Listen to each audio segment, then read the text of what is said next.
नमस्ते बच्चों, आज हम क्रॉस मल्टीप्लिकेशन मेथड करेंगे। इससे पहले हम elimination method and substitution method कर चुके हैं। तो आज हम क्रॉस मल्टीप्लिकेशन मेथड को देखते हैं कि किस तरह से हम सॉल्यूशन निकालेंगे क्रॉस मल्टीप्लिकेशन मेथड से। तो मैंने दो इक्वेशन लिख दी हैं इस फॉर्म में, a1x b1y plus c1 a2x plus b2y plus c2। तो पेयर ऑफ लीनियर इक्वेशन मैंने लिखा हुआ है। तो अगर ये जो दोनों इक्वेशन हैं इनमें यूनिक सॉल्यूशन मिले, हमें यूनिक सॉल्यूशन कैसे मिलता है हमें, जब हमें इंटरसेक्टिंग लाइन वाला केस मिले, मतलब a1 a2 is not equal to b1 b2 मिले। तो जब यूनिक सॉल्यूशन मिलेगा किन्हीं भी लीनियर इक्वेशन के पेयर में, तो हम क्रॉस मल्टीप्लिकेशन मेथड से उसकी सॉल्यूशन निकाल सकते हैं। तो कैसे निकालेंगे अब हम देखते हैं। उसके लिए हम पहले एक डायग्राम बनाएंगे। इस तरह से हम जो भी वेरिएबल है वो लिख लेंगे। जैसे मैंने लिखा एक्स वाई वेरिएबल है तो एक्स वाई लिख लिया, यहाँ पे 1 लिख लेंगे। उसके बाद फिर हम जो ये वाई वेरिएबल है उसके जो कोफिशिएंट हैं उस एक लाइन डालेंगे। वाई वेरिएबल के जो कोफिशिएंट है वहां से हम स्टार्ट करेंगे, या आप ऐसे याद रखो कि हम बीच से स्टार्ट करेंगे। तो हम b1 b2 से स्टार्ट करेंगे। यहाँ पे हम b1 b2 लिखेंगे, फिर हम उससे आगे c1 c2 कांस्टेंट लिखेंगे, फिर हम वापस फर्स्ट एक्स वेरिएबल पे आ जाएंगे और उसके कोफिशिएंट a1 a2 लिखेंगे, और जहां से हमने शुरू किया था b1 b2 से हम वहीं पे खत्म कर देंगे b1 b2। तो ये चीज हमें ध्यान रखनी है कि किसको कहाँ पे हमें रखना है। तो ये हमने ऐसे रखा, फिर हम इस तरह से एरोज डाल लेंगे। एरोज का मतलब क्या है, b1 और c2 का आगे अब हम मल्टीप्लाई करने वाले हैं, b2 और c1 को करने वाले हैं। अब लिखती हूं मैं आगे कैसे लिखेंगे। तो ऐसे एरोज डाल के क्रॉस बना लिए हैं मैंने। अब इसके बाद हम क्या लिखेंगे, अगला स्टेप क्या होगा, जो x है x अपॉन, अब x के नीचे जो एक एरोज डाले थे इनको मल्टीप्लाई करना स्टार्ट कर देंगे। b1 c2 इसी की तरफ एरो है, बीच में साइन डलेगा माइनस। अब सेकंड एरो ये है b2 c1, बीच में माइनस का साइन डलना है। इक्वल का साइन डालेंगे। अब y वेरिएबल लिखेंगे इसी तरह जैसे x लिखा था, और इसके नीचे ये वाला, पहले ये और ये मल्टीप्लाई करा, ये b1 b2 लिया और c1 c2 लिया, और उसमें जो एरो है उनको मल्टीप्लाई करके और माइनस करके लिखा। अब ये फर्स्ट ये छोड़ देंगे। अब नेक्स्ट जो दो हैं c1 c2 और a1 a2 वाला लेंगे, इसको छोड़ देंगे। अब तो अब c1 a2 को मल्टीप्लाई करा, बीच में माइनस साइन ही डलेगा, एंड c2 a1 इस तरह से। फिर से इक्वल का साइन डालेंगे। अब की बार 1 लिखेंगे, 1 और अपॉन में उसके। अब जो लास्ट ये दो बचे हैं a1 a2 और b1 b2 को लेंगे। तो ये चीज हमें ध्यान रखना है कि इसके नीचे ये लिखेंगे भी ऐसे ही कि a1 के नीचे ये दोनों दिखे हमें, y के नीचे ये दोनों, मतलब y इनके बीच में है तो y इनके बीच में ऐसे लिखेंगे, तो इधर वाला और इधर वाला लेंगे। x इनके बीच में तो इधर वाला और इधर वाला लेंगे। तो अब 1 है तो अब हम लेंगे a1 b2 माइनस, बीच में माइनस का ही साइन डलेगा, a2 b1। और इसके बाद हम बारी बारी से एक बार इस x वाले इस पार्ट को इसके इक्वल कर देंगे और x की वैल्यू निकाल लेंगे, और फिर इस y वाले इस पार्ट को इसके इक्वल कर देंगे और y की वैल्यू निकाल लेंगे। बारी बारी से एक बार x वाले पार्ट को इसके इक्वल और x की वैल्यू, फिर y वाले पार्ट को इसके इक्वल और y की वैल्यू। तो वही हमें चाहिए होती है। तो हमारे पास x और y की वैल्यूज आ जाएंगी, मतलब कि सॉल्यूशन मिल जाएगा। तो करते हैं। सबसे पहले x वाला जो पार्ट है हमारे पास उसको हमने इक्वल करा 1 वाले पार्ट के, b1 c2 minus b2 c1। और 1 वाला पार्ट क्या है, 1 वाला पार्ट है 1 अपॉन a1 b2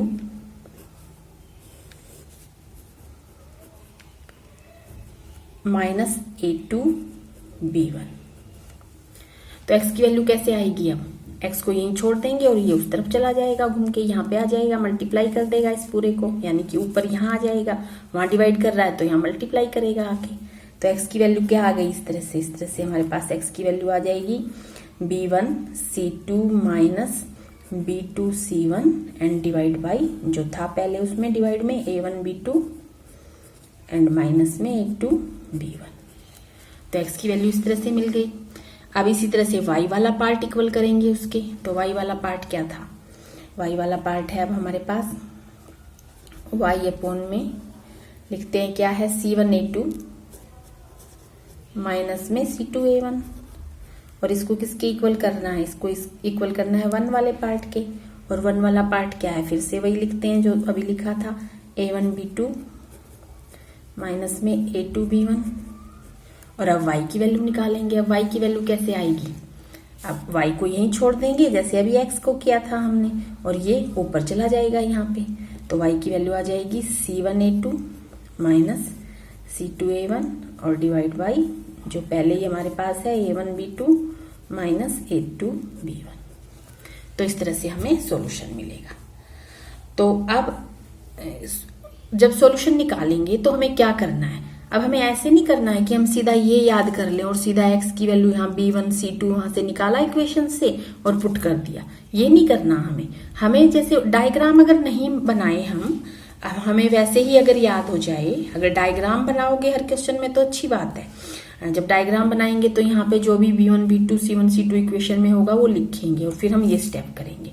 अगर आप ये वाला स्टेप स्किप करना भी चाहो, आपको ये चीज याद हो जाए कि किसको किससे मल्टीप्लाई करके माइनस करना है, तो आपको ये पार्ट जरूर लिखना है। ऐसे नहीं कि आप सीधा x की वैल्यू याद कर लें कि x इक्वल टू इसके आया था और हम यहाँ B1 C2 सीधा लिख दें, ऐसे नहीं करना है। तो अभी क्वेश्चन करते हैं, देखते हैं कि किस तरह से हमें सॉल्व करना है। एक्सरसाइज 3.5 का फर्स्ट क्वेश्चन है, which of the pairs of linear equations has unique solution, no solution और infinitely many solutions, in case unique solution find by cross multiplication method. तो पहले हमें चेक करना है कि जो लीनियर इक्वेशंस के पेयर उसने दे रखे हैं उनका यूनिक सॉल्यूशन है, नो सॉल्यूशन है या इनफाइनाइटली मैनी सॉल्यूशन है। अगर इनफाइनाइट यूनिक सॉल्यूशन आ गया तो हमें फिर क्रॉस मल्टीप्लिकेशन मेथड से सॉल्यूशन निकालना है। तो फर्स्ट पार्ट है इसका, तो पहले हमें चेक करना है। चेक करने के लिए हमें A1 A2 चाहिए, पीछे हम बहुत सारे क्वेश्चन जैसे कर चुके हैं। अगर मैंने A1 A2 निकाला तो क्या आएगा 1/3। A1 A2 मेरे पास आ गया 1/3। फिर मुझे B1 B2 चाहिए। अगर B1 B2 मैंने निकाला तो क्या आया -3/9, -3/-9 कैंसिल होके ये भी 1/3 आ गया। माइनस से माइनस कैंसिल, 3 3 जा 9, -3/2 C1 C2 अगर निकाला तो क्या आ गया -3/-2 यानी कि 3/2। तो क्या मिला, यहां से 1/3 मिला, यहां से 1/3। A1 A2 equal to B1 equal to है, ये नॉट इक्वल टू नहीं, equal to B1 B2 but not equal to C1 C2 मिला। तो ये कौन सा केस है, पैरेलल लाइन वाला। A1 A2 equal B1 B2 but not equal to C1 C2। तो पैरेलल लाइन वाला केस बन गया, तो नो सॉल्यूशन। तो इसमें तो हमारे पास नो सॉल्यूशन आ गया। तो नो सॉल्यूशन आ गया तो हमें आगे क्वेश्चन करना ही नहीं है, बस बता दिया हमने नो सॉल्यूशन। तो अब सेकंड पार्ट देखते हैं। सेकंड पार्ट को पहले चेक करेंगे, फिर देखते हैं अगर यूनिक सॉल्यूशन आता है तो हम क्रॉस मल्टीप्लाई मेथड से स्टार्ट करेंगे। तो पहले A1 A2 निकालेंगे, 2/3 आ गया। फिर हम B1 B2 निकालेंगे, क्या आया 1/2 आ गया। C1 C2 निकालने की जरूरत ही नहीं, क्यों, क्योंकि जब A1 A2 not equal to B1 B2 आ जाए तो C1 C2 का कोई मतलब नहीं होता। तो मिल गया हमें A1 A2 not equal to B1 B2 और इस केस में यूनिक सॉल्यूशन। जिसको ये समझ नहीं आ रहा है वो पिछली वीडियो देख सकता है, उसमें मैंने प्रॉपर समझाया, बहुत सारे क्वेश्चंस भी करे हैं इस टाइप के। तो यूनिक सॉल्यूशन जब आ गया तो अब हम वो सॉल्यूशन जो है इसका सॉल्यूशन वो क्रॉस मल्टीप्लिकेशन मेथड से निकालेंगे। तो उसके लिए हमें डायग्राम बनाना है, जो मैंने आपको बताया था।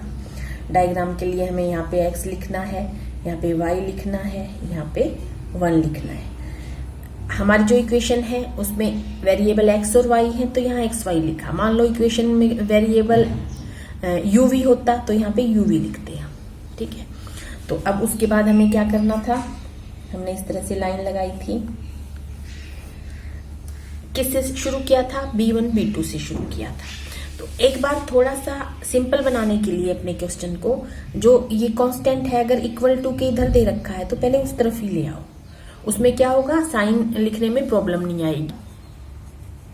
2x plus Y minus 5 equal to 0। अब ये हमारी फर्स्ट इक्वेशन बन गई है एक तरह से। और 3x माइनस 2y यहाँ लिख लेती हूँ मैं। 3x plus 2y minus 8 equal to 0, ये मेरी सेकेंड इक्वेशन बन गई है। b1 b2 से स्टार्ट करेंगे। b1 क्या है, सेकेंड फर्स्ट इक्वेशन में y का कोएफिशिएंट। b2 क्या है, सेकेंड इक्वेशन में y का कोएफिशिएंट, दोनों के साइन के साथ। ये b1 हो गया 1, b2 हो गया 2। तो यहाँ लिखा हमने 1, यहाँ लिखा हमने 2। b1 b2 के बाद c1 c2 माइनस 5 माइनस 8। उसके बाद a1 a2 2 and 3।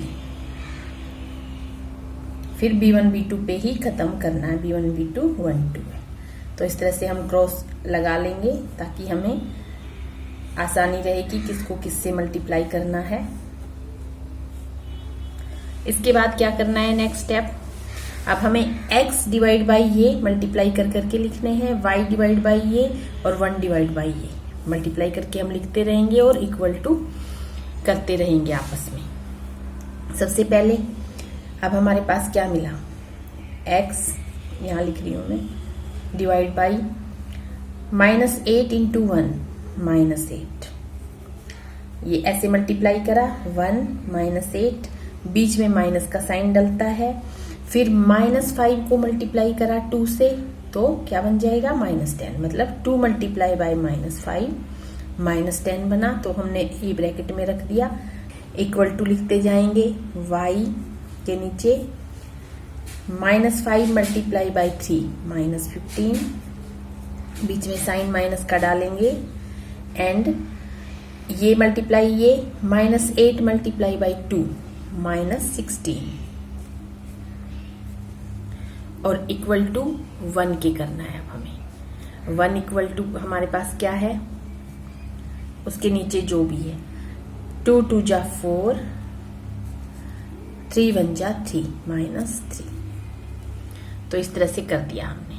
अब हमें एक बार एक स्टेप और करते हैं, इनको सॉल्व कर लेते हैं थोड़ा सा, फिर हम x और y की वैल्यू निकालेंगे।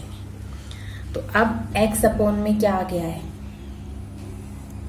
इसको सॉल्व किया तो माइनस 8 प्लस 10 हो जाएगा, तो 2 आ गया x अपॉन में 2, क्योंकि ये प्लस 10 माइनस 8 तो 2 बच गया। इक्वल करते जाएंगे, y अपॉन में क्या आ गया है, माइनस 15 प्लस 16 हो जाएगा, माइनस माइनस प्लस, तो 1 आ जाएगा हमारे पास y के नीचे। और 1 के नीचे अपने आप ही 1 है ही पहले ही।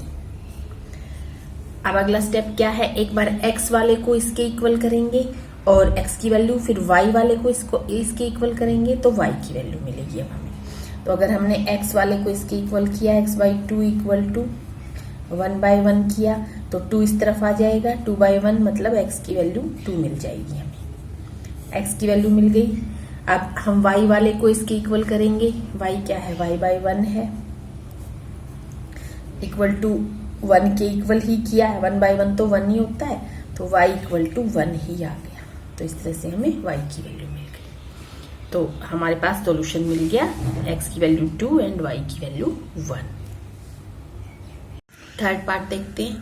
पहले a1 a2 निकालेंगे हम इसका a1 a2 3 बाई 6 कैंसिल किया तो 1 बाई 2 आएगा, 3 1 जा 1, 3 2 जा 6। फिर b1 b2 निकालते हैं,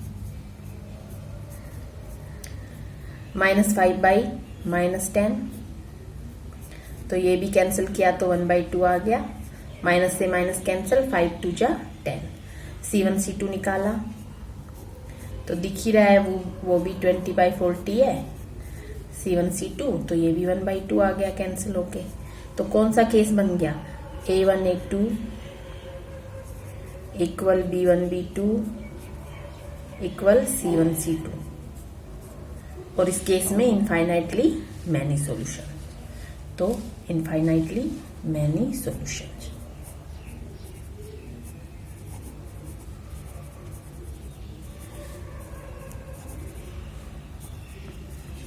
तो बस इतना ही करना है, ये तो हमें यूनिक सॉल्यूशन होगा तभी हम निकालेंगे। आगे सॉल्यूशन फोर्थ करते हैं। तो फोर्थ में इक्वेशन 1 और 2 है। सबसे पहले चेक करते हैं, A1 A2 चेक करा, 1/3 दिख रहा है, साफ साफ आ गया है। B1 B2 चेक करा, -3/3 है, तो -3/3 कैंसिल होके 1 बन जाएगा, मतलब 1/1 बनेगा। तो A1 A2 not equal to B1 B2 आ गया, C1 C2 चेक करना ही नहीं, तो A1 A2 not equal to B1 B2, तो यूनिक सॉल्यूशन। अब हमें निकालना है क्रॉस मल्टीप्लाई से। अब हम अपना मेथड लगाएंगे क्योंकि हमें यूनिक सॉल्यूशन मिला है, ये इक्वेशन का यूनिक सॉल्यूशन है। क्रॉस मल्टीप्लिकेशन मेथड से वो सॉल्यूशन अब हम निकालेंगे। तो इक्वेशन हमारे पास मिल गई है, हम डायग्राम बना लेते हैं। डायग्राम को हमें बनाना है XY1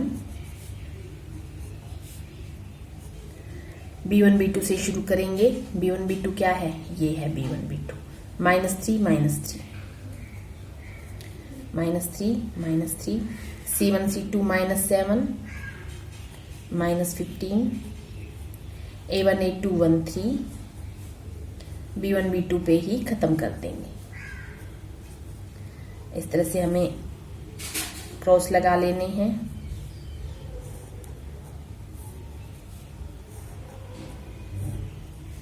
और अब क्या करना है, बारी बारी से इक्वल करते जाएंगे हम। x upon equal y upon x upon, तो x के नीचे क्या आएगा, ये मल्टीप्लाई बाय ये, -3 multiply by -15, minus minus plus हो जाएगा, एंड 15 3 जा 45, बीच में माइनस का साइन डलेगा, डल गया। अब ये मल्टीप्लाई बाय ये, पहले तो माइनस माइनस प्लस हो जाएगा, और 7 3 जा 21 इक्वल में y।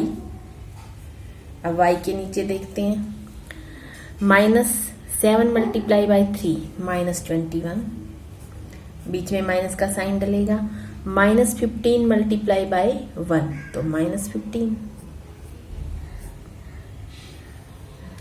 फिर से इक्वल 1 के इक्वल करेंगे। अब 1 के नीचे देखते हैं, 1 मल्टीप्लाई बाय -3 तो -3, बीच में माइनस का साइन, 3 मल्टीप्लाई बाय 3 -9, क्योंकि यहाँ माइनस है, तो ये हमें मिल गया। एक स्टेप और लिखते हैं, थोड़ा सॉल्व कर लेंगे इसको।